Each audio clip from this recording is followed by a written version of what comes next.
నమస్తే, welcome to good morning Telangana. నేను మీ Srisailam. So రాష్ట్ర వ్యాప్తంగా దేశవ్యాప్తంగా నిన్న జరిగినటువంటి ఏదైతే క్యాబినెట్ డిస్కషన్ ఉన్నదో ఈ క్యాబినెట్ చర్చలో మరి కాళేశ్వరం నివేదిక మీద క్యాబినెట్ మాట్లాడినటువంటి అంశాల గురించే డిస్కషన్ చేస్తున్నారు. సో క్యాబినెట్లో క్లియర్గా కుండ బద్దలు కొట్టినట్టుగా మరి కాళేశ్వరం జరిగినటువంటి అవినీతి కావచ్చు, కాళేశ్వరంలో జరిగినటువంటి అవకతవకలు కావచ్చు, కాళేశ్వరంలో జరిగినటువంటి మార్పులు చేర్పులు కావచ్చు, అన్నీ కూడా కులకుశగా డిస్కషన్ చేసింది క్యాబినెట్. అదే అంశాలని మీడియా ముందు ప్రస్తావించింది. ఏమని చెప్తున్నది? ఊరు మార్చిరు, పేరు మార్చిరు, ప్లేస్ మార్చిరట. ఊరు మార్చిరట, పేరు మార్చిరట, ప్లేస్ మార్చిరట. ఎక్కడో కట్టాల్సినటువంటి మరి నిర్మాణాన్ని, ప్రాజెక్టుని ఇంకో చోట కలిసి కట్టిరట. కథా కర్మ క్రియ మొత్తం కూడా మరి మాజీ ముఖ్యమంత్రి కేసీఆర్ అని క్యాబినెట్లో తేలిపోయింది. బాధ్యులు ఎవరెవరే అంటే ఈటెల రాజేందరు, హరీష్ రావు, కేసీఆర్, అప్పుడు మరి అధికారులు ఎవరైతే స్మితా సబ్రవాల్ లేకపోతే ఇతర మురళీధర్ కావచ్చు, హరిరామ్ కావచ్చు, వీళ్ళందరూ అధికారులు కూడా బాధ్యులే. వీళ్ళందరూ కూడా ఖచ్చితంగా మరి ఈ యొక్క తప్పిదాలకు బాధ్యత వహించాల్సిందంటూ నిన్న క్యాబినెట్ కుండ బద్దలు కొట్టినట్టు చెప్తుంది. కేవలం ఈ కాళేశ్వరం అంశాన్ని ఇక్కడితో వదిలేయడం కాదు, ఖచ్చితంగా రానున్నటువంటి వర్షాకాలపు అసెంబ్లీ సమావేశాల్లో అంటే 15 ఆగస్టు తర్వాత మరి అసెంబ్లీ సమావేశాల్లో ఈ కాళేశ్వరం నివేదిక గురించి డిస్కషన్ పెట్టి ప్రజల ముందు అన్ని అంశాలని చూపిస్తూ ప్రజలకు మరి క్లియర్గా వాళ్ళకు కళ్ళ కట్టినట్టుగా మరి కాళేశ్వరంలో జరిగినటువంటి అవినీతి అక్రమాలు కావచ్చు, అక్కడ జరిగినటువంటి ఆ మార్పులు చేర్పులు, మరి మాజీ ముఖ్యమంత్రి కేసీఆర్ తీసుకున్నటువంటి నిర్ణయాలు, ఆ వైఫల్యాల మొత్తాన్ని కూడా తెలంగాణ ప్రజలకు చూపించే విధంగా అసెంబ్లీ వేదికను చేసుకొని రాష్ట్ర ప్రభుత్వం, ముఖ్యమంత్రి రేవంత్ రెడ్డి, మంత్రులు, ఎమ్మెల్యేలంతా కూడా మరి ఒక భారీ యొక్క వ్యూహంలో పోతున్నటువంటి పరిస్థితి. సో అసెంబ్లీలో ప్రతిపక్షాలు మాట్లాడడానికి సమయం ఇస్తాం, అసెంబ్లీలో డిస్కషన్ చేయాలన్నటువంటి అంశంతో మరి కాంగ్రెస్ పార్టీ జనంలోకి వెళ్ళేందుకు ఆలోచన చేస్తున్నది. ఇక కేసీఆర్ నిన్న ఈ నివేదిక మీద ఎప్పుడైతే క్యాబినెట్లో చర్చ జరిగిందో అప్పటి నుంచి కొంత భయాందోళనకు గురవుతున్నట. ఎప్పుడు ఎవరిని అరెస్ట్ చేస్తారో తెలియదు, ఎప్పుడు ఎవరిని ఎక్కడ మరి స్టేషన్లో వేస్తారో తెలియదు. మీరు ఎట్టి పరిస్థితుల్లో ఆందోళన చెందకండి, ధైర్యంగా ఉండాలంటూ మరి అటు నాయకులకు సూచనలు చేస్తున్నటువంటి పరిస్థితి. నిన్న కేటీఆర్ కావచ్చు, లేకపోతే హరీష్ రావు కావచ్చు, ముఖ్య నేతలతోటి మరి గత 4-5 రోజుల నుంచి కేసీఆర్ అనేక మార్లు భేటీ అవుతున్నాడు. భేటీలో అనేక మార్లు వాళ్ళకు ధైర్యం నూరిపోసేటువంటి ప్రయత్నం చేస్తున్నాడు. సో ఇది ఇట్లనే ఉంటే పుండు మీద కారం జల్లినట్టు ఇక ఇప్పటికే కేసీఆర్ విచారణలతోటి, నివేదికలతోటి ఇబ్బంది పడుతున్న వేళ కూతురు వైపు, ఇంకోవైపు ఇక గువ్వల బాలరాజు, బీఆర్ఎస్ పార్టీ మాజీ ఎమ్మెల్యే గువ్వల బాలరాజు పార్టీకి రాజీనామా పెట్టి 9వ తారీఖున బీజేపీలో చేరుతున్నాడు. ఈ అంశం తెలవగానే ఇక మాజీ ముఖ్యమంత్రి కేసీఆర్కు పుండు మీద కారం చల్లినట్టు అయింది. అరే వైపు గొర్రెల స్కాము, ఫోన్ ట్యాపింగు, ఫార్ములా ఈ రేసు, ఇక చెప్పుకుంటూ పోతే కాళేశ్వరము, ఇంకోవైపు కల్వకుంట్ల కవితమ్మ మరి తిరుగుబాటు, ఇవన్నీ నడుస్తున్నాయి. ఇవన్నీ సరిపోవన్నట్టు మాజీ ఎమ్మెల్యే గువ్వల బాలరాజు నేను రాజీనామా చేస్తున్నానని రాజీనామా లేఖను పంపించుడు పుండు మీద కారం చల్లినట్టు అయింది. మరి ఈయన ఒక్కరితోటి ఆగుతుందంటే ఆగేటట్లేదు, గువ్వల బాలరాజు ఒక్కరితోటి ఆగుతుందంటే ఆగేటట్లేదు. ఇంకో 10-15 మంది బీఆర్ఎస్ పార్టీ మాజీ ఎమ్మెల్యేలు మరి రాజీనామా పెట్టి బీజేపీలకో కాంగ్రెస్లకో పోయి ఆలోచన చేస్తున్నారట. ఇది ఖచ్చితంగా కేసీఆర్కు దెబ్బ మీద దెబ్బ అనే ఒక చర్చ జరుగుతున్నది. సో డిస్కషన్ చేసే ప్రయత్నం చేద్దాం. మొదటగా హెడ్లైన్ చూద్దాం, తర్వాత పూర్తి వార్తా కథలకు పోదాం. అనేకమైనటువంటి అంశాలను వైపు హైదరాబాద్ అతలాకుతలమైంది నిన్న పడ్డటువంటి వర్షానికి. ఎక్కడికక్కడ లోతట్టు ప్రాంతాలన్నీ కూడా జలమయమైపోయి మరి అనేకమైనటువంటి ఈ లోతట్టు ప్రాంతాల్లో ఉన్నటువంటి నగరవాసులంతా కూడా ఇబ్బందులు పడ్డటువంటి పరిస్థితి మనం చూసాం. ఒక్కసారి డిస్కషన్ చేద్దాం. మొదటగా హెడ్లైన్ చూద్దాం, తర్వాత పూర్తి వార్తా కథలోకి వెళ్ళేటువంటి ప్రయత్నం చేద్దాం. రైట్, మన తొలి వెలుగు ఈ పేపర్ కనుక చూస్తే ముస్లిం రిజర్వేషన్లు వద్దు, బీసీలకే 42% కావాలి, 42%లో ముస్లింల కోటా తీసేయాలి, బీజేపీ ఎందుకు ఒప్పుకోదు నేను చూస్తా, జాగృతి పోరాటం చరిత్రకెక్కుతుంది, రిజర్వేషన్ల ధర్నాలో ఎమ్మెల్సీ కల్వకుంట్ల కవితక్క. సో కవితక్క అత్తామామల ఆశీర్వాదం తీసుకొని ఇందిరా పార్కు ధర్నా చౌకలో కూర్చున్నది. 72 గంటలు ఆమరణ నిరాహార దీక్ష చేస్తానని చెప్పేసి ఇక హైకోర్టు పర్మిషన్ ఇవ్వలేదని నిన్న అక్క దీక్షను సాయంత్రం కల్లా ముగించేసారు. ఇక అక్క మళ్ళా ఢిల్లీలో జంతర్ మంతర్లో దీక్ష చేస్తారట. ముస్లిం రిజర్వేషన్లు అందులో నుంచి తీసేయండి, 42%లోకి వెళ్ళి ఎందుకు బీజేపీ ఒప్పుకోదో నేను చూస్తాను అంటుంది. నువ్వు ఒప్పించేది అక్క, వాళ్ళు చెప్పేది కూడా గడే, వాళ్ళు గదే చెప్తున్నారు. ఏం చెప్తున్నా బీజేపీ నాయకులు? ముస్లిం రిజర్వేషన్ ఇంక్లూడ్ చేయకపోతే మరి 42% రిజర్వేషన్ బిల్లుకు మేము మద్దతు ఇస్తామని చెప్తున్నారు. ఇక మళ్ళీ కవితక్క కొత్త అంశాన్ని తీసుకొచ్చింది. ముస్లిం రిజర్వేషన్లు వద్దు, బీసీలకు 42% కావాలి, 42% ముస్లింల కోటా తీసేయాలి, బీజేపీ ఎందుకు ఒప్పుకోదు నేను చూస్తాను అంటున్నది. వాళ్ళు ఒప్పుకుంటామని అంటున్నారు. ముస్లిం రిజర్వేషన్లు తీసేస్తే ఒప్పుకుంటామని బీజేపీ చెప్తున్నది. ఇంకా నువ్వు ఒప్పించేదేమన్నది ఆడ లొట్ట పీసు. రైట్. ఇక కేసీఆర్ అరెస్టుకు డేట్ ఫిక్స్ అంటూ ఒక వార్త హైలైట్ కనిపిస్తుంది. హరీష్, ఈచెల, స్మితా జోషి జైలుకి అంటూ వార్త కనిపిస్తుంది. మనం చెప్పినాం కదా, కీలకంగా పనిచేసినటువంటి ఐఏఎస్ ఆఫీసర్లు ఎవరైతున్నారో, అప్పుడు అధికారులు ఎవరైతున్నారో వీళ్ళ మీద కూడా వేటు పడేటువంటి అవకాశం ఉందని చెప్తున్నా. వీళ్ళ మీద కూడా వేటు పడేటువంటి అవకాశం ఉంది. ఎందుకంటే అరెస్టుకు డేట్ ఫిక్స్ అని చెప్తూనే హరీష్, ఈచెల, స్మితా జోష్ జైలుకి అని చెప్తున్నారు. స్మితా సబర్వాల్ కీలకంగా పనిచేసింది అప్పుడు. సో ఇట్లా వీళ్ళందరూ అరెస్టుకు రంగం సిద్ధమని, ఇక నన్ను అరెస్టు చేస్తారు, మిమ్మల్ని కూడా అరెస్ట్ చేసే ఛాన్స్, ఎవరు భయపడొద్దు, ఆందోళన అసలొద్దు, అదే కాళేశ్వరం కమిషన్ కాదు, అది కాంగ్రెస్ కమిషన్ అంటూ కేసీఆర్ కామెంట్ చేస్తూ, కాళేశ్వరం ప్రాజెక్టు వేస్ట్ అన్నోడు అజ్ఞాని, ప్రాజెక్టు గొప్పతనాన్ని మీరు వివరించాలి, ప్రజల్లోకి బలంగా పార్టీ వాయిస్ పోవాలి, బీఆర్ఎస్ ముఖ్య నేతలతో కేసీఆర్ ఎర్రవెల్లి ఫామ్ హౌస్లో భేటీ అయిన బీఆర్ఎస్ చీఫ్ అంటూ కామెంట్ కనబడుతుంది. సో ఇక్కడ ఏమంటుడు, కాళేశ్వరం ప్రాజెక్టు ఉన్నది కదా, కాళేశ్వరం ప్రాజెక్టు వేస్ట్ అన్నోడు అజ్ఞానంట, దాని గొప్పతనాన్ని ప్రజలకు తీసుకుపోవాలంటే ఏం గొప్పతనం సార్? గతంలో మీరు కట్టిన డబుల్ బెడ్రూమ్ల క్వాలిటీ అందరూ చూసారు తెలంగాణ ప్రజలు. ఆ డబుల్ బెడ్రూమ్లో పోవాలన్నా, డబుల్ బెడ్రూమ్లో ఉండాలన్నా భయపడే సందర్భాలు చూసినాం. డబుల్ బెడ్రూమ్లు మీ అందరికీ తెలుసు, గతంలో వీడియోలు వైరల్ అయినాయి. డబుల్ బెడ్రూమ్లకి ఇంటి స్లాబ్ పోసినాక గృహప్రవేశం అయ్యి ఇంట్లోకి పోయి ఒక నెల 2 నెలలు ఉన్నారో లేదో, ఇంటి మీద పోయి ఇట్లా గోరుతోటి గీకితే పెచ్చులు కూడా వచ్చింది మొత్తం స్లాబ్ అంతా. కన్స్ట్రక్షన్లో ఉన్న బిల్డింగ్ దగ్గర పోయి గోడను ఇట్లా గట్టిగా టచ్ చేస్తే బొక్కలు పడ్డ సందర్భాలు ఉన్నాయి. అంటే ఎంత క్వాలిటీగా గతంలో డబుల్ బెడ్రూమ్లు ఇళ్ళ నిర్మాణం జరిగిందో మీ అందరికీ తెలుసు. అప్పుడు కూడా గిట్టే అన్నాడు సార్, డబుల్ బెడ్రూము అల్లుడో స్టేడ్ ఉంటాడు, బిడ్డేడు ఉంటుంది, కోడో కుక్కనే ఉంటే లేగనో దూడనో ఉంటే ఏడగట్టుకుంటారు, ఏడగా అమ్ముకుంటారు, మరి డబుల్ బెడ్రూమ్ కట్టాలని సార్ గొప్పగా చెప్పినండే. కానీ డబుల్ బెడ్రూమ్ల కథ ఎంత గొప్పగా ఉన్నదో మీ అందరికి తెలుసు, ఎంత క్వాలిటీ కట్టినో మీ అందరికి తెలుసు. బట్ ఇప్పుడు కాళేశ్వరం కూడా అంతే, వేస్ట్ అన్నోడు అజ్ఞాని, దాన్ని ప్రజలకు చూపించాలని అంటున్నారు. ఏం చూపిస్తారు సార్ ప్రజలకు? ఏమని వివరిస్తాడు? ఎక్కడనో కట్టాల్సిన ప్రాజెక్టును ఎక్కడికో తీసుకుపోయినని చెప్తారా?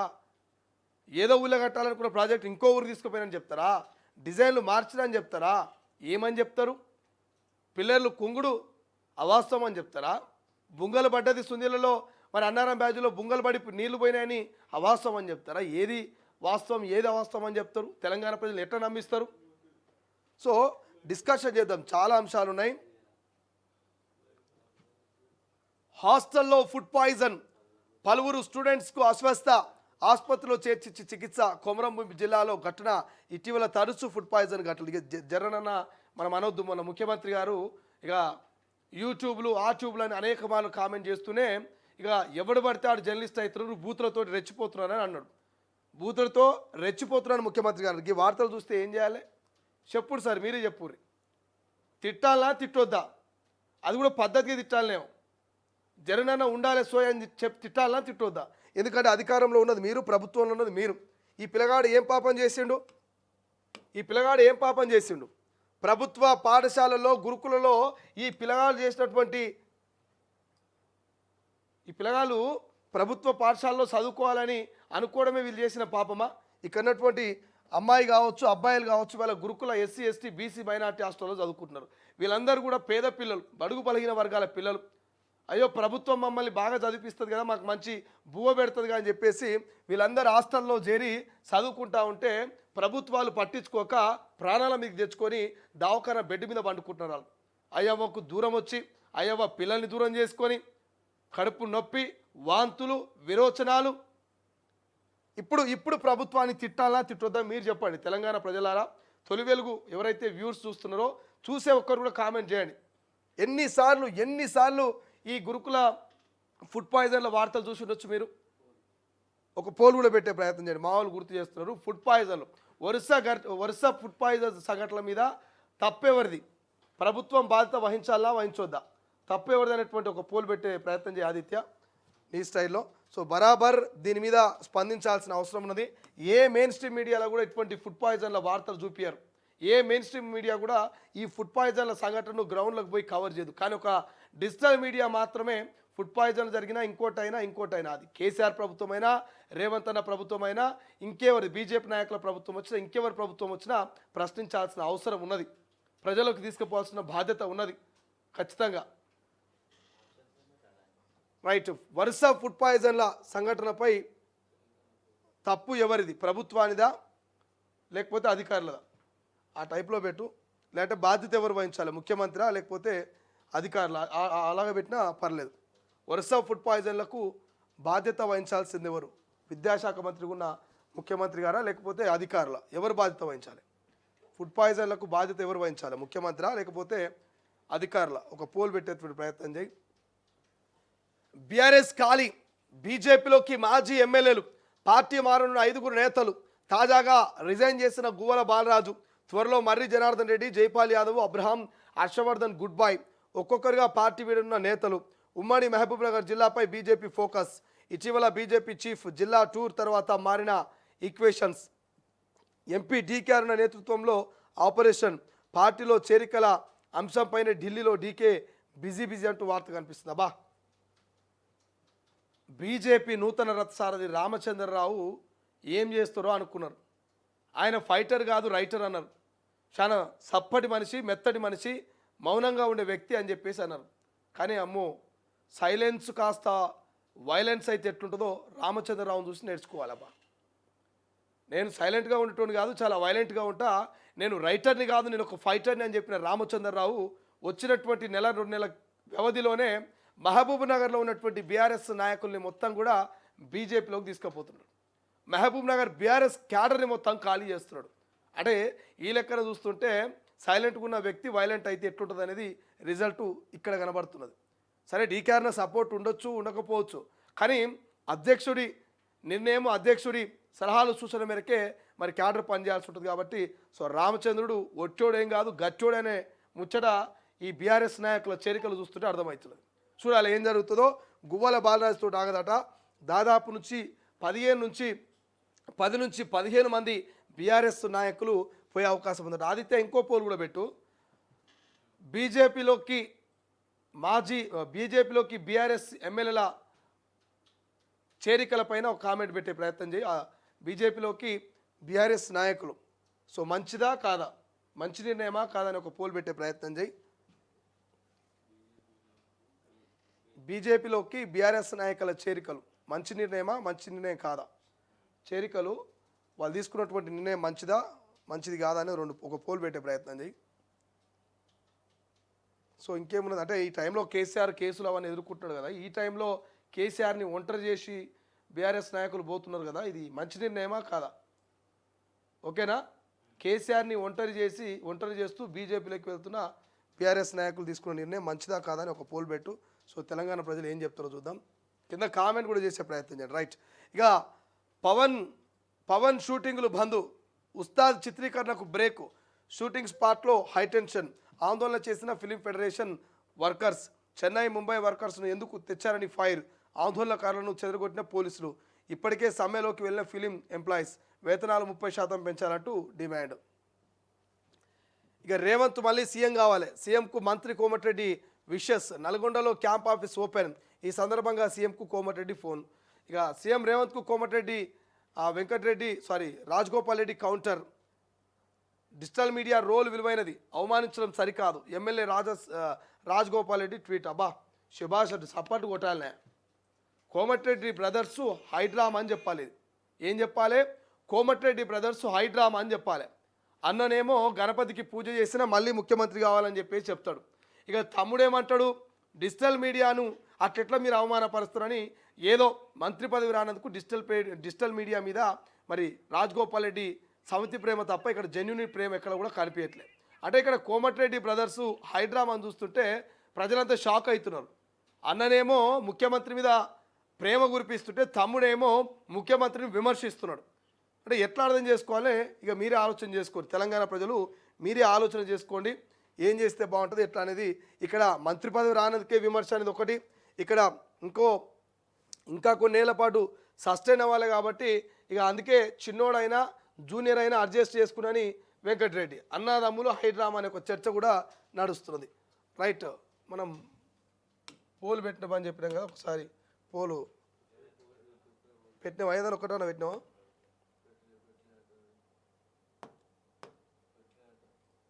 రైట్, సరే, ఆ పోల్ పెట్టే లోపల కింద కామెంట్ అయితే చేయండి, మనం డిస్కషన్ చేద్దాం. రైట్, ఈనాడు చూస్తే అసెంబ్లీకి గోష్ నివేదిక, సభలో చర్చించి అన్ని రాజకీయ పక్షాలు అభిప్రాయాలను స్వీకరిస్తాం, అనంతరమే భవిష్యత్ కార్యాచరణ, కమిషన్ సూచనలను ప్రభుత్వం తప్పకుండా పాటిస్తుంది, ఇందులో ఎలాంటి ఇక శషబిషాలు లేవు, ముఖ్యమంత్రి రేవంత్ రెడ్డి కాళేశ్వరం నివేదికకు మంత్రిమండలి ఆమోదమట. సో మొత్తం మీద నిన్నటి మంత్రిమండలి పిసి ఘోష్ ఇచ్చినటువంటి నివేదిక దాదాపు 665 పేజీలు ఏమని అనుకుంటా, 665 పేజీల నివేదిక ఇస్తే ఆ పేజీల నివేదికను కొంత 665 పేజీలు, ఈ 665 పేజీల నివేదికకు క్యాబినెట్ ఆమోదం తెలిపినటువంటి పరిస్థితి, డిస్కషన్ కూడా చేసిర్రు.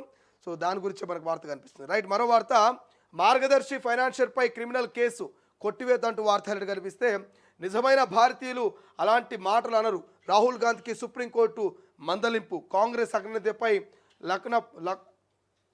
లక్నో ట్రయల్ కోర్టు విచారణ నిలిపివేత అంటూ లక్నో ట్రయల్ కోర్టు విచారణ నిలిపివేత అంటూ వార్తలు కనిపిస్తే, ఇంకేం కనబడుతున్నాయి హైలైట్గా, ఇక రాజధానిలో కుండపోత వర్షం అంటూ కామన్ వార్త కనిపిస్తుంది. ఆంధ్రజ్యోతిలో చూస్తే ఇక జయం మనదే, చివరి టెస్ట్లో భారత్ గెలుపు, సూపర్ సిరాజ్ మెరుపు బంతులు అదరగొట్టిన ప్రసిద్ధ్ ఆకాశ్, మలుపు తిరిగిన చివరి రోజు ఇంగ్లాండ్తో సిరీస్ 2-2తో సమం అని చెప్పేసి వార్త కనిపిస్తుంది.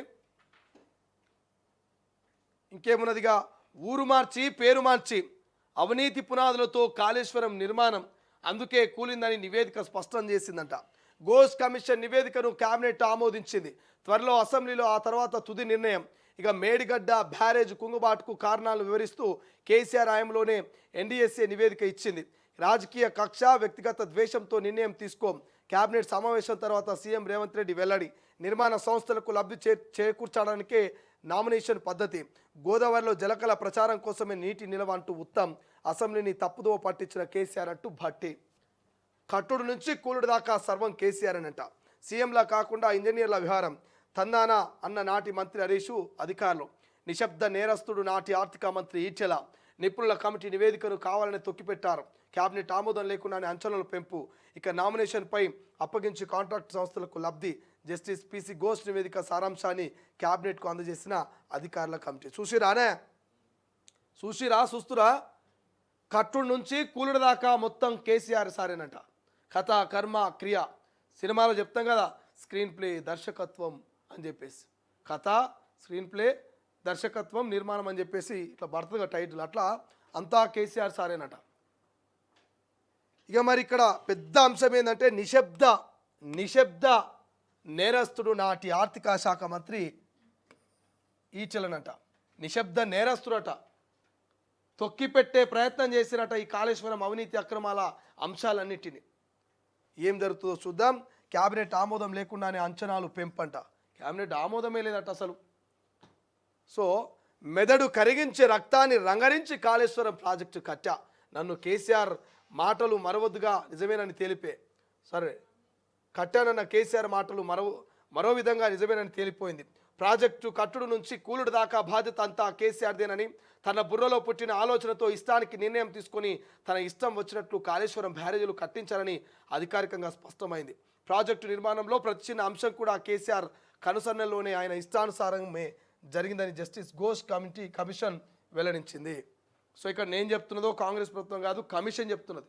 పిసి ఘోష్ కమిషన్ చెప్తున్నటువంటి అంశం, మరి మేధస్సును రంగరించి సారు కట్టినటువంటి ప్రాజెక్ట్ అంతా కూడా ఆగమాగమైనటువంటి ప్రాజెక్ట్ అన్నట. ఇక చూడండి, ఎప్పుడైనా ఎవరినైనా అరెస్టు చేయవచ్చు, బీఆర్ఎస్పై కాంగ్రెస్ కుట్ర, ఆందోళన చెందవద్దు, ఫామ్ హౌస్లో పార్టీ నేతలతో కేసీఆర్ సమావేశం, కాళేశ్వరం నివేదికపై 6.5 గంటలకు పైగా చర్చ, కేటీఆర్, హరీష్, జగదీష్, ప్రశాంత్ హాజరు, దుష్ప్రచారాన్ని తిప్పికొట్టాలని పిలుపు, నేడు Harish Rao power point presentation అని వార్త కనిపిస్తుంది. ఇక్కడ చూడండి, ఒక్కడే ముచ్చట చెప్తా, ఈ హెడ్లైన్ కాబట్టి చిన్నగానే చెప్తా.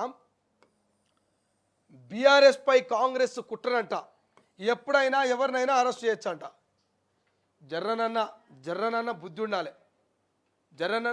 ఉండాలి బీఆర్ఎస్ పార్టీ నాయకులకు. అరే సార్ను ఒంటరి చేసి సార్ అధికారంలో ఉన్నప్పుడు, సారు పదవిలో ఉన్నప్పుడు మద్దతు ఇచ్చి మరి మీరు పదవులు అనుభవించి ఇలా సారు ఒంటరి సరకాలు ఎట్లా వదిలేసిపోతారా? ఏమంటుడు సారీడా, ఎప్పుడైనా ఎవరినైనా అరెస్టు చేయవచ్చు అనే సరకాలనే ఇక్కడ బీఆర్ఎస్కు గువ్వల గుడ్ బై చెప్పిండు. సారు ఏం చెప్పిండు, ఎప్పుడైనా ఎవరినైనా అరెస్టు చేయొచ్చు అనగానే ఇక్కడ బీఆర్ఎస్ మాజీ ఎమ్మెల్యేలంతా మరి గుడ్ బై చెప్తున్నారు. అంటే ఎంత భయపడుతున్నారు, ఎంత అజాగ్రత్తగా ఉంటున్నారు, ఎంత ఆందోళన చెందుతున్నారు ఒక్కసారి ఆలోచన చేయండి. సో కేసీఆర్ సార్ కూడా ఇక్కడ ఒక మాట అంటుండు, బీఆర్ఎస్ పై కాంగ్రెస్ కుట్ర చేస్తుందట. కుట్ర ఏమున్నది సార్? ఇక్కడ కుట్ర ఏమున్నది? కమిషన్ వేసింది, కమిషన్ తేల్చినటువంటి అంశాలని తెలంగాణ ప్రజలకు చెప్తున్నారు. కమిషను ఏమిచ్చిన నివేదిక ఏదైతుందో ఆ నివేదిక ప్రకారం చట్టం ప్రకారం చర్యలు తీసుకోవాలి. అది మాజీ ముఖ్యమంత్రి అయినా ఇంకొకరైనా. అందులో కాంగ్రెస్ కుట్ర ఏమున్నది? సుదీర్ఘమైనటువంటి విచారణ తర్వాతనే కాళేశ్వరం కమిషన్ నివేదిక ఇచ్చింది కదా. మీరు కూడా విచారణకు హాజరయ్యారు కదా. దాదాపు నెలల తరబడి ఈ విచారణ జరిగింది. 119 మందిని విచారించి ఈ నివేదికను సమర్పించింది రాష్ట్ర ప్రభుత్వానికి. అంటే విచారణ తప్పంటారా? Goes commission తప్పంటారా? ఏది తప్పంటారా? అట్లా కూడా అంటున్నాడు సార్. ఇది కాళేశ్వరం కమిషన్ కాదు, కాంగ్రెస్ కమిషన్ అంటున్నారు. మరి కాంగ్రెస్ కమిషన్ అయితే కేసీఆర్ సార్ విచారణకు ఎందుకు హాజరైంది? హరీష్ రావు విచారణకు ఎందుకు హాజరైంది? అధికారులంతా విచారణకు ఎందుకు హాజరయ్యారు? అంటే కాంగ్రెస్ కమిషన్ ముందు మీరు హాజరు కావాల్సిన అవసరం లేదు. అధికారిక కమిషన్ అయితే హాజరు కావాలి. సో కేసీఆర్ సార్ గిన్ని ద్వంద్వ వైఖరి మాటలు ఎట్లనే? కాళేశ్వరం కమిషన్ అని మీరే అంటారు, మరి కాళేశ్వరం కమిషన్ ముందరకు మీరు పోవద్దు. మీరేమో కాళేశ్వరం కమిషన్ అంటారు, మళ్ళీ కాళేశ్వరం కమిషన్ ముందరకు పోతారు. సో తెలంగాణ ప్రజలారా, మీకు ఇక్కడ అర్థమై ఉంటుంది, రాజకీయ నాయకులు మాట్లాడే మాటలు ఎవరికి అర్థం కాదు. ఇక చూడండి, తగులువ దారిలో తమ్ముడు, రేవంత్ కండగా అన్న. హైడ్రామా ఇది, కోమటిరెడ్డి బ్రదర్స్ హైడ్రామా. ఇలాదంతా కూడా హైడ్రామా. ఈయనకు పదవి రాలేదని ఆయన ఇంకో మంచి పదవి వస్తుందేమని, అంతకుమించి చేయలేదు. ఇక్కడ హైడ్రామాలు. కుండపోత వర్షం, హైదరాబాద్ ఆగమాగం, చెరువులను తలపిస్తున్న రహదారులు, లోతట్టు ప్రాంతాల జలమయం, కొట్టుకుపోయిన ద్విచక్ర వాహనాలు, పలు ప్రాంతాల్లో స్తంభించిన ట్రాఫిక్. రేపు ఎల్లుండి పలు జిల్లాలకు అలర్ట్. ఇక శ్రీశైలానికి 1,00,000 క్యూసెక్ల ఇన్ఫ్లోనంట.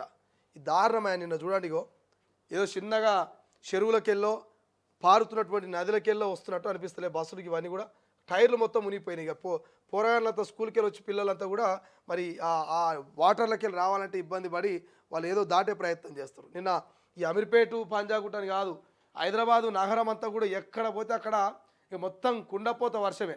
నీళ్ళన్నీ ఇక లోతట్టు ప్రాంతాలకు పోయినటువంటి పరిస్థితి మనం చూస్తున్నాం. అంతా జలమయమే. కార్లు బండ్లు రోడ్డు మీద పార్కింగ్ చేసినట్టే ఆ వరద ఫ్లోకి కొట్టుకుపోయినటువంటి సందర్భం ఉన్నది. సోషల్ మీడియాలో ట్రెండింగ్లో నడుస్తున్నది, అన్నా మన హైదరాబాద్ ఇక మారదా అని. ఇంకేం మారుతుంది? తెలంగాణ వచ్చి 12 ఏళ్ళు అవుతున్నది. దగ్గర 12 ఏళ్లలో మారది, ఇంకా భవిష్యత్తులో ఏం మారుతుంది? పాలకులు మారాలి ఫస్ట్. కేసీఆర్ది గదే పనితీరు ఉన్నది, రేవంత్ అన్నది గదే పనితీరు ఉన్నది. ఇద్దరు దొందుకు దొందే అయ్యారు. వీళ్ళు వచ్చి కూడా 2 ఏళ్ళే. హైదరాబాద్ని ఏమైనా ఉద్ధరించినట్టే ఏం లేదు. ఇక చెరువుల పునరుద్ధరణ అంటున్నారు, హైడ్రా అంటున్నారు. ఈ చెరువుల పునరుద్ధరణ హైడ్రాతో ఏమైనా పెద్దగా ఈ వాటర్ ఫ్లో ఏమైనా తగ్గిందంటే ఏం తగ్గలే. మళ్ళా గదే ఏడేసిన గొంగడి గానే హైదరాబాద్ పరిస్థితి. ఇక ఓట్ల ముంగల సీట్ల ముంగల, ఓట్ల కోసం సీట్ల కోసమే ఇక వీళ్ళు పొలిటికల్ లీడర్లు వచ్చినప్పుడు హైదరాబాద్ని అట్లా చేద్దాం ఇట్లా చేద్దాం, ఇక అప్పుడు గుర్తొస్తుంది. రైట్, ఎక్స్ప్లెనేషన్లో దాని గురించి డిస్కషన్ చేద్దాం. ఇక బీసీ బిల్లును పార్లమెంట్లో ప్రవేశపెట్టే వరకు పోరాడతామని బీసీ నాయకులంతా ఢిల్లీకి ప్రయాణమవుతున్న వార్త హైలైట్ కనిపిస్తుంది. ఇక వెలుగులో చూస్తే ఏముంది? వెలుగులో హైదరాబాద్ బాద్షా ఇంగ్లాండ్తో 5వ టెస్ట్లో ఇండియాను గెలిపించిన సిరాజ్ అంటూ వార్త హైలైట్ కనిపిస్తే, అసెంబ్లీకి కాళేశ్వరం రిపోర్ట్ అంటూ కామన్ వార్త కనిపిస్తుంది. ఇక దంచుకొట్టిన వాన్ అంటూ హైదరాబాద్లో 3 గంటల పాటు కుండపోత. కుత్బుల్లాపూర్లో అత్యధికంగా 15.15 సెంటీమీటర్లు. ఈ సీజన్లో ఇదే అత్యధిక వర్షపాతం అంట. చెరువులను తలపించిన రహదారులు, నడుం లోతు నీళ్ళలో ముందుకు కదిలిన వాహనాలంటూ వార్త హైలైట్గా కనిపిస్తుంది. ఇక షిబు సోరెన్ కనుమూత, అనారోగ్యం వయోభారంతో తుదిశ్వాస. 3 సార్లు జార్ఖండ్కు సీఎంగా సేవలు, ఆ రాష్ట్ర ఏర్పాటులో కీలక పాత్ర. ఇక దుమ్కా నుంచి 8 సార్లు ఎంపీగా విజయం, కేంద్ర మంత్రి, రాజ్యసభ సభ్యుడిగా సేవలు. సంతాపం ప్రకటించిన రాష్ట్రపతి, ప్రధాని అని చెప్పేసి వార్త కనిపిస్తే, ఇక బీజేపీలోకి బీఆర్ఎస్ మాజీ ఎమ్మెల్యే అంటూ వార్త.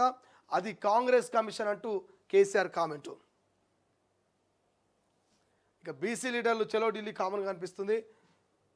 దిశలో చూస్తే కాళేశ్వరం బాధ్యుడు కేసీఆర్ అంటూ కామన్ వార్త కనిపిస్తే ఇక బీజేపీలోకి 12 మంది బీఆర్ఎస్ మాజీ ఎమ్మెల్యేలు స్థానిక ఎన్నికలకు ముందే చేరిక. ఇప్పటికే సంప్రదింపులు పూర్తి. దక్షిణ తెలంగాణకు చెందిన వారు అధికం. కమలంలో బీఆర్ఎస్ విలీనం లేదా పొత్తు పేరిట ప్రచారం. అందుకే పార్టీ మారే ఆలోచనలో గులాబీ లీడర్లు. భవిష్యత్తులో ఏది జరిగినా తమకు అనుకూలిస్తుందని ఆలోచన. సో ఇక్కడ గువ్వల బాలరాజు ఒక కార్యకర్తతో మాట్లాడిన ఆడియో సోషల్ మీడియాలో వైరల్ అవుతున్నది. ఏముంది ఆడియోలో? అన్న ఏం సంగతే పార్టీ మారుతున్నట్టు నిజమేనా అని అంటే, అవుతాం, ఈ వాస్తవమే, మరి పార్టీ మారుతున్నా 9వ తారీఖున బీజేపీలో చేరుతున్నా అన్నాడు. ఏం సంగతి ఏంది, ఎందుకు ఇప్పుడు చేరుతున్నావు అంటే, బీఆర్ఎస్ని తీసుకుపోయి బీజేపీలో విలీనం చేస్తారనే చర్చ పెద్ద ఎత్తున జరుగుతుంది. మా నాయకులు ఎట్లా మమ్మల్ని పట్టించుకుంటలే, తెలంగాణ ప్రజల్లో కూడా పెద్దగా ఆదరణ కనిపించట్లే కాబట్టి సో విలీనం చేయకముందు మనమే జాయిన్ అయితే కొంత విలువైన ఉంటుంది. సో ముందుగా వెళ్ళినటువంటి వ్యక్తిగా సీనియర్గా అక్కడ మరి ఉంటుంది కాబట్టి అందుకే బీజేపీలోకి పోతున్నాం, బీజేపీలోనే నా భవిష్యత్ అని గువ్వల బాలరాజు ఒక కార్యకర్తకు అభిమానికి చెప్పినటువంటి ఆ ఆడియో కాల్ ఇప్పుడు సోషల్ మీడియాలో వైరల్ అవుతుంది. అంటే కేసీఆర్ మీద బీఆర్ఎస్ పార్టీ మీద రోజు రోజుకు ప్రజలే కాదు మరి మీ పార్టీలో ఉండి ప్రజల్ని పాలించిన మరి ప్రజాప్రతినిధులు కూడా మీ పార్టీని వీడి బీజేపీలోకో కాంగ్రెస్లోకో పోతున్నారు. అంటే ఒక్కసారి ఆలోచన చేసుకోండి. కల్వకుట్ల కుటుంబాన్ని ఎంతమంది ఎందుకు దూరంగా పెట్టారని అనుకున్నాం. ఇప్పుడు ఎందుకు దూరంగా పోతున్నారో మీకు అర్థమవుతుంది. రవీంద్ర నాయక్ లాంటి వాళ్ళు, అదేవిధంగా చాలామందిని చూస్తున్నాం మనం, గాదయ్య లాంటి వాళ్ళు, ఇక అనేక మంది రాముల్ నాయక్ లాంటి వాళ్ళు, వీళ్ళందరూ కూడా పార్టీని మొదటి దశలో ఉండి కష్టపడ్డ వాళ్ళందరూ కూడా పార్టీని వీడిపోతున్నప్పుడు ఎందుకు పోయిరో అని అర్థం కాలే. ఆ తర్వాత ఈటెల రాజేందర్ లాంటి ఇప్పుడు అర్థమవుతుంది. గువ్వల బాలరాజు చెప్పినటువంటి ముచ్చట చూస్తుంటే ఆ మధ్య కాలంలో బీజేపీ ఎంపీ సీఎం రమేష్ చెప్పిన ముచ్చట కావచ్చు, కల్వకుంట్ల కవిత చెప్పిన ముచ్చట కావచ్చు, ఇవన్నీ చూస్తుంటే పక్కా బీఆర్ఎస్ బీజేపీలో విలీనం కాబోతుంది. ఆ ప్రయత్నాలు జరిగినాయి. అందుకే మరి మాజీ ఎమ్మెల్యేలంతా రాజీనామాలు పెట్టి బీజేపీలోకి పోతున్నారనే ఒక చర్చ పెద్ద ఎత్తున సోషల్ మీడియాలో జరుగుతున్నది. మరి గువ్వల బాలరాజు చేసిన కామెంట్స్ దానికి ఆయుధం పోసినట్టు కనబడుతున్నాయి. రైట్. అరెస్టులకు భయపడదంటూ క్యాబినెట్లో ఏ నిర్ణయం తీసుకుంటారో చూద్దామంటూ కేసీఆర్ వార్త హైలైట్ కనిపిస్తే, కుండపోత హైదరాబాద్లో భారీ వర్షం హైలైట్ కనిపిస్తున్నది. ఇక బీసీలకు 42% రిజర్వేషన్ ఇవ్వకుంటే రణరంగమే, ఇది విరమణ కాదు విరామం మాత్రమే అంటూ కవితక్క చెప్తున్న ముచ్చట. ఇక స్వేచ్ఛలో చూస్తే చర్చ తర్వాతే చర్యలంట. అంటే అసెంబ్లీలో చర్చ పెట్టిన తర్వాతనే చర్యలైనా అరెస్టులైనా ఉండే అవకాశం ఉంది. ఇక మేడిగడ్డ పాపం కేసీఆర్ అరెస్టులదే. జోస్ స్మితా సబర్వాల్ నిర్లక్ష్యంతోనే పూర్తిగా తప్పుడు ధృవీకరణ పత్రాలు, క్యాబినెట్ ఆమోదం లేకుండానే పర్మిషన్లు, తెలంగాణ అప్పుల ఊబిలోకి నెట్టారంటూ వార్త హైలైట్ కనిపిస్తుంది. రైట్. తెచ్చిన రుణం 87,449 కోట్లు. ఇక 29,737 కోట్ల చెల్లింపు. పెండింగ్ మూలధనం 64,212 కోట్లు. వడ్డీ రుణంలో 41,638 కోట్లు చెల్లించాలి. ఇంకా చెల్లించాల్సింది 1,05,850 కోట్లు. తలకు మించిన భారంగా కేఐపిసిఎల్తో అప్పు అంటూ వార్త హైలైట్ కనిపిస్తే ఇంకేమున్నాయి, కేసీఆర్ సొంత నిర్ణయాలే కారణం అంటూ వార్త హైలైట్ కనిపిస్తే, కేసీఆర్ ఆకలికి కాళేశ్వరం బలి అంటూ అద్దంకి దయాకర్ కామెంట్స్ కనబడుతున్నాయి.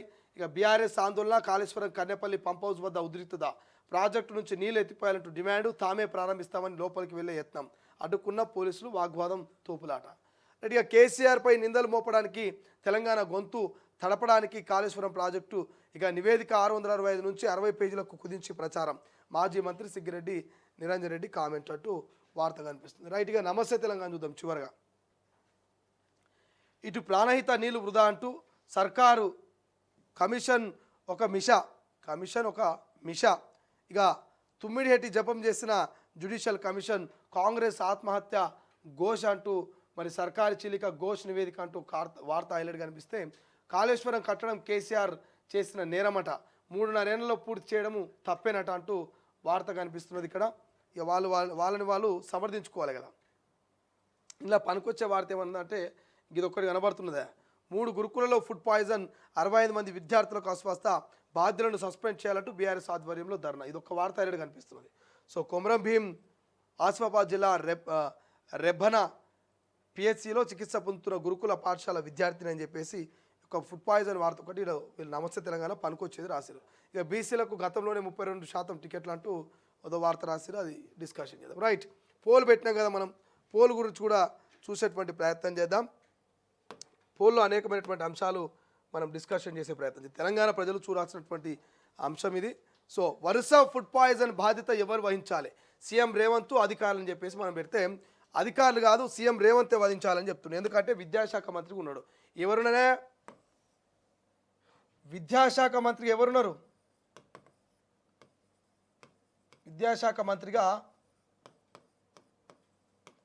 విద్యాశాఖ మంత్రిగా మరి ఎవరున్నారంటే ముఖ్యమంత్రిగా ఉన్నటువంటి రేవంత్ రెడ్డి దగ్గరనే విద్యాశాఖ ఉంది కాబట్టి బాధ్యత మొత్తం ఆయనే వహించాలని చెప్పేసి 55% మంది సీఎం రేవంత్ బాధ్యత వహించాలి అని చెప్పేసి 55% 100కు 55% మంది మరి మనం పెట్టినటువంటి పోల్లో పార్టిసిపేట్ చేశారు. వరుస ఫుడ్ పాయిజన్లో ఖచ్చితంగా ముఖ్యమంత్రి బాధ్యత వహించాల్సి ఉంటుంది. ఒక కామెంట్ కూడా వచ్చింది, కామెంట్ చూద్దాం. స్టూడెంట్స్ని ఇంతవరకు పట్టించుకున్న ఏ ప్రభుత్వం లేదంట. స్టూడెంట్స్ను ఏ ప్రభుత్వం కూడా పట్టించుకోలేదని ఆయన కామెంట్ పెట్టాడు. సో వాస్తవానికి గత ప్రభుత్వంలో ఇదే పరిస్థితి, ఈ ప్రభుత్వంలో కూడా ఇదే పరిస్థితి అని తెలంగాణ ప్రజలు ఆవేదన వ్యక్తం చేస్తున్నట్టు తెలుస్తుంది. రైట్గా బీజేపీలోకి బీఆర్ఎస్ నాయకుల చేరికలు మంచి నిర్ణయమా కాదని మా వాళ్ళు పోలు పెట్టింది. సో మంచిదే అని చెప్పేసి మరి 60% మంది 100కు 60% మంది ఏమంటారు? 100కు 60% మంది బీఆర్ఎస్ పార్టీ ఎక్స్ ఎమ్మెల్యేలు తీసుకున్నటువంటి నిర్ణయము 100కు 60% మంచి నిర్ణయం అని చెప్తారు. బీఆర్ఎస్ పార్టీ మాజీ ఎమ్మెల్యేలు తీసుకున్నటువంటి నిర్ణయము 100కు 60% మంచి నిర్ణయమే, వాళ్ళు బీజేపీలోకి వెళ్ళడమే కరెక్ట్ అని చెప్పేసి తెలంగాణ ప్రజలు చెప్తున్నారు. మరి కేసీఆర్ సార్ని ఒంటరి చేసిపోవట్రు వీళ్ళంతా. కేసీఆర్ సార్ అధికారంలో ఉన్నప్పుడు, కేసీఆర్ సారు మంచి యాక్టివ్గా ఉన్నప్పుడు, ఆరోగ్యంగా ఉన్నప్పుడు ఆయన వెనకనే ఉండి మరి పార్టీలో కీలకమైనటువంటి పదవులు అనుభవించిన నాయకులంతా కూడా ఎప్పుడైతే విచారణలు ఎదుర్కొంటాడో కేసీఆర్ సార్, ఎప్పుడైతే కుటుంబాల కలహాలతో ఇబ్బందులు పడుతున్నాడో, ఎప్పుడైతే అధికారాన్ని కోల్పోయిండో, ఇక కేసీఆర్ సార్ని ఒంటరి చేసి వీళ్ళంతా బీజేపీకి పోయే ప్రయత్నం చేస్తున్నారు. ఏమైనా మీకు కరెక్టేనా అనేటువంటి ప్రశ్న కూడా సోషల్ మీడియాలో ఈ మాజీ ఎమ్మెల్యేలకు మరి ప్రశ్నలు సంధిస్తున్నటువంటి పరిస్థితి. మరి వాళ్ళు ఏమనుకుంటారో, వాళ్ళు పార్టీలో బీజేపీలో జాయిన్ అయినాక చెప్తే కానీ తెలియదు వాళ్ళు ఎందుకు పార్టీ మారారు అనేది. బీజేపీలో జాయిన్ అయినాక మరి చెప్తే కానీ ఒక క్లారిటీ రాదు. ఇంకా 2 కామెంట్లు వచ్చినాయి ఇక్కడ. 2 ఒకటే అని అందరికీ తెలుసు, అందుకే బీజేపీ ఎదగకుండా కుంగిపోయిందంటూ ఒక ఆయన కామెంట్ పెట్టిండు. ఏమంటుడు? బీజేపీ బీఆర్ఎస్ 2 ఒకటే, ఇక ఏ పార్టీలో ఉంటేంది, బీజేపీ కేంద్రంలో అధికారంలో ఉన్నది కదా, ఈ బీఆర్ఎస్ గల్లీలో లేదు ఢిల్లీలో లేదని చెప్పి బీజేపీలోకి పోతుర్రు అని ఒక ఆయన కామెంట్ పెట్టాడు. 2 ఒకటే అని అందరికీ తెలుసు, అందుకే బీజేపీ ఎదగకుండా కుంగిపోయిందని చెప్పేసి కామెంట్ పెట్టాడు. ఇంకో ఆయన ఇది కేసీఆర్ ఆడుతున్న నాటకం అని కామెంట్ పెట్టాడు. సో ఇట్లా ఎవరికి వాళ్ళు వాళ్ళ ఒపీనియన్ తెలియజేస్తూ ఉన్నారు. తెలంగాణ ప్రజల ఒపీనియన్ అంతా కూడా మనం స్వీకరించాల్సిన బాధ్యత ఉన్నది. సో ఖచ్చితంగా వాళ్ళ ఒపీనియన్ని తెలంగాణ ప్రజలకు మనం తెలియజేయాల్సినటువంటి అవసరం అయితే కనబడుతుంది కాబట్టి సో దాని గురించి మనం డిస్కషన్ చేస్తూ ఉన్నాం. రైట్, ఒక్కసారి ఆ